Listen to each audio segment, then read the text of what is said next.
Kinastigo naman ng mga senador judge sa mga abogado ni Chief Justice Renato Corona. Kaugnay po yan sa pasabog ng panig ng depensa sa isang pulong balitaan kagabi na sinubukan daw suhulan ng Malacanang ang ilang senador. Kinundina ng mga senador judge ang naturang paratang. Mula sa Senado, nakatutok si Tina Panganiban Perez. Live po ito. Tina, kamusta na dyan? Yes, Mike, isang araw matapos ibunyag ang umano'y tangkang panggagapang ng Malacanang sa ilang senator judge. Pinagpaliwanag naman ng Senate Impeachment Court ang mga abogado ni Chief Justice Renato Corona kung bakit hindi sila dapat makontempt sa kanilang ginawa. Mabigat ang paratang ng defense panel kagabi. Tinatawagan daw ng Malacanang ang ilang senator judge para suwayin ang temporary restraining order na pumipigil sa pagbukas sa dollar accounts ng Chief Justice. We received very reliable information that Executive Secretary Paquito Jojo Ochoa, acting in behalf of President Benigno Aquino III, was personally contacting and phoning senator judges to persuade or pressure them to defy the temporary restraining order issued by the Supreme Court in favor of Philippine Savings Bank. It is now apparent that the President is bent on convicting Chief Justice Corona at all costs. Ang mga kinausap po raw ay yung mga iilang senador na sa pananaw ng Malacanang ay kampi kay Chief Justice Corona. Ang kapalit daw ng pagsunod sa Malacanang, milyong-milyong pisong halaga ng proyekto.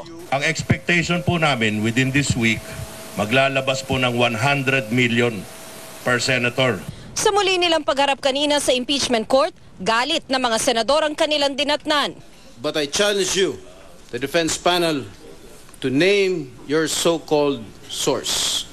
Pangalanan ninyo kung sino at nang sa ganon ay hindi tayo nanguhula.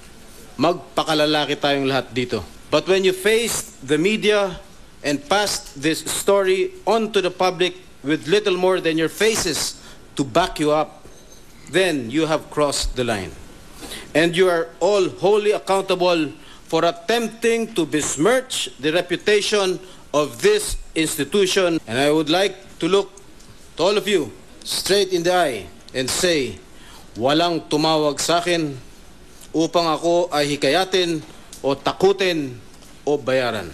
Well, talaga offending 'yon sa mga senador kasi para bang we're a bunch of people for sale na merong idadanggel na 100 million at gawa noon magpapalit yung aming position whether or not i-defy yung TRO.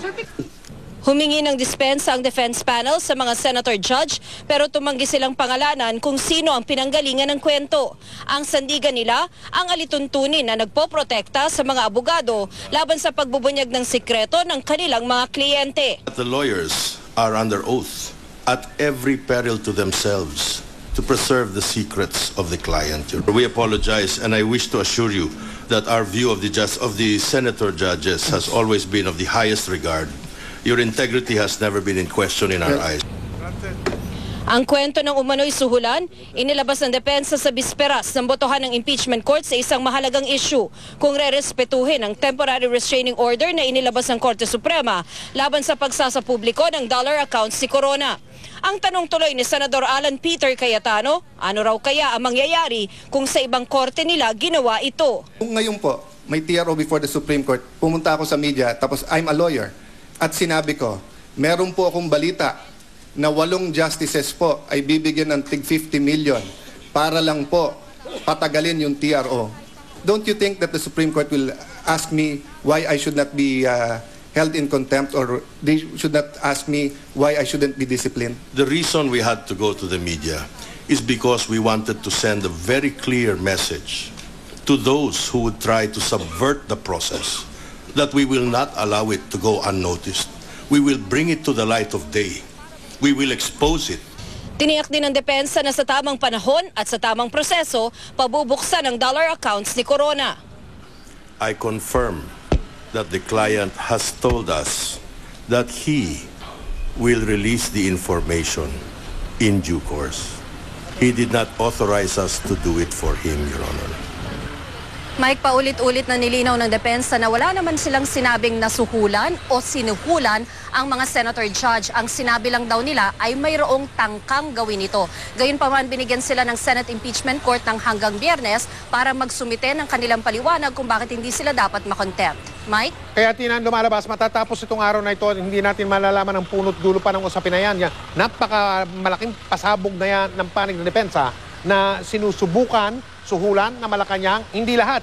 Ilan daw, kung natatandaan natin, yung pulong balitaan kami, hindi nila sinabing lahat ng senador. Yung ilan lang na sa tingin nila ay hindi pabor sa panig nila na sinusubukang suhulan daw ng palasyo. So wala pang kalinawan yan matapos itong araw na ito. Ganun ba yun, Tina? Alam mo, Mike, kahit na Senator Judge na nga yung nagtanong, ay ayaw pa rin bumigay nitong depensa kung sino nga yung kanilang source. Ang kanilang pinanghahawakan nga, privileged communication o yung attorney-client relationship na kailangan nilang protektahan para raw itong pangungumpisal, Mike, sa pare na kung anumang pag-usapan doon ay sikreto.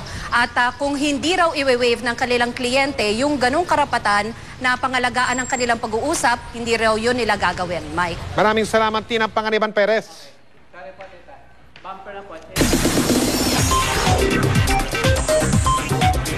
Chika Minute! Hey there mga kapuso, simulan na natin ang isang linggo ng maiinit na chikahan. Ilang Kapuso stars, paano kaya isi-celebrate ang Valentine's Day bukas? Fans ni Alden Richards, may chance siyang makadate. At dabarkads kong si Pauline Luna, hinimatay habang nag-co-host ng Eat Bulaga. Bakit kaya? Ano nangyari? Yan at iba ko pang chika, maya-maya lang. Susunod, dalawang manungol dapper ng jeep sa Tondo, Maynila, napatay sa barilan.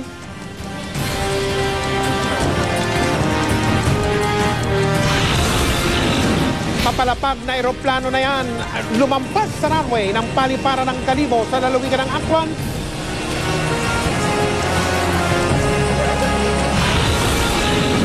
Ang samantalang isasara ang Manila Cathedral. Paano na yung mga nakatakdang kasal?